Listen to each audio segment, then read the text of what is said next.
Bonjour à tous, c'est Katina. J'espère que vous allez bien. De retour au Bercail après une semaine de vacances et une semaine de repos.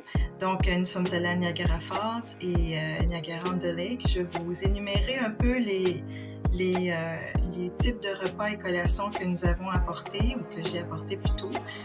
Et je vais insérer quelques petits extraits vidéo filmés sur place. Toutefois, comme c'est en anglais, je vais faire une courte introduction en français, une énumération et vous expliquer un peu comment j'ai planifié mes repas. Donc, la première journée, en fait, j'avais fait un wrap au jambon à partir d'un genre de pain pita au blé entier.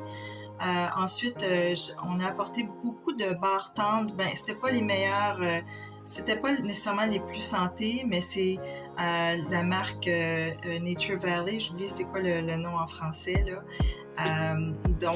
Normalement, ce serait la version boîte à lunch ou lunchbox, si je me souviens bien, qui a plus de fibres et plus de protéines, mais cette fois, j'ai acheté un paquet plus gros qui contient, je pense, une trentaine de barres tendres qui est pas trop sucré, mais pas nécessairement avec suffisamment de fibres. Donc, on a aussi apporté des crudités, une trempette que vous pouvez en fait mesurer 2 cuillerées à table, c'est quand même pas pire, sinon une cuillère à table c'est mieux. Vous pouvez aussi remplacer une trempette en faisant un mélange de mayonnaise avec d'autres épices et du ketchup par exemple, là, ce qui est très bien aussi, peu calorique.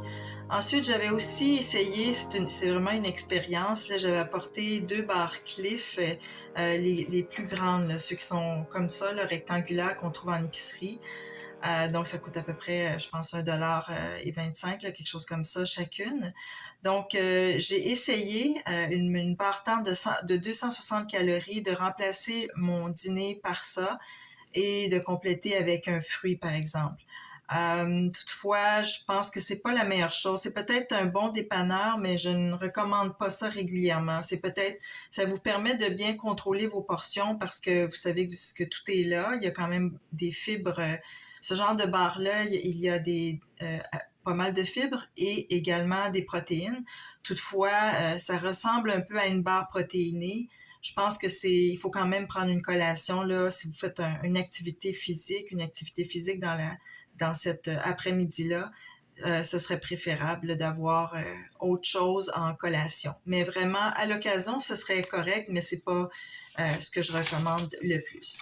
Ensuite, nous sommes allés aussi au restaurant. Donc, ça aussi, il y a toujours, en fait, je pense, d'après moi, il y a pas mal de restaurants qui offrent un menu santé ou au moins des options santé. Moi, j'ai pris les bruschetta avec parmesan râpé et un genre de pain ménage sans beurre.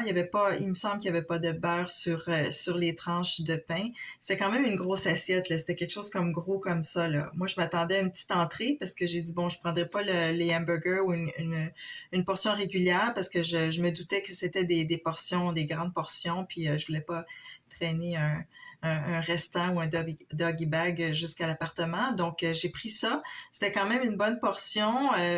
C'est quand même, disons, par rapport à un hamburger ou un cheeseburger, c'est sûr que c'est plus santé, il y a moins de gras.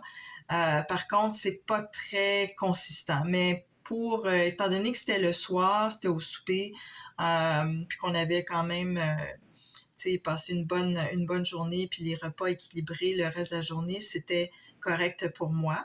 Donc, encore une fois, si vous voulez d'une part économiser et d'autre part sauver en calories puis essayer de mieux contrôler les portions dans un restaurant, assurez-vous d'avoir des repas corrects là, au déjeuner et à l'heure du dîner. Comme ça, si vous soupez au restaurant, vous pouvez vous permettre un petit peu plus, une assiette un peu plus consistante, plus peut-être une gâterie si on veut. Là, j'aurais pu prendre un hamburger, mais j'ai préféré y aller avec les bruschetta.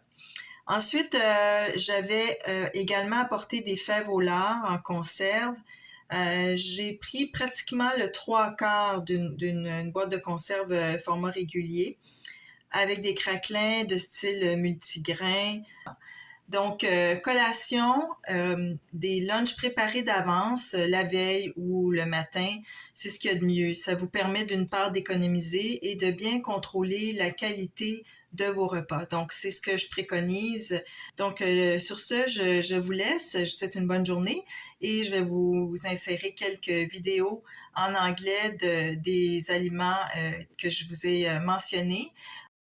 So while we're on vacation, the important thing is to bring a lot of snacks if you want to first save money and second eat healthier than just junk food. So we brought these granola bars that are not too sweet, and then I have here some crackers, like whole wheat crackers, which is only 80 calories for 3, and I have some sunflower seeds as well. Here in this package there was carrots, cut carrots and mushrooms as well, so pretty healthy. And then for the main meal I had a wrap, sort of a tortilla bread and with a little bit of a chicken. So that's it. So we are still in Niagara Falls. This time in a park, I think it's called the Glen Park. It's really beautiful here, and I'm showing you the lunch that I'm taking today. It's the Cliff Bar that I've already mentioned in one of my videos. This is 260 calories. It's almost like a meal. So there's about 10 grams of proteins and fibers and stuff. It's not something that I would recommend every day, but we're gonna hike. So if we're going hiking and we're especially tired, so going hiking, you take this one, and it's going to give you a lot of carbs and energy. It's not the best thing to do, but you know, to have something really to give you energy, it's a good supplement to replace a meal.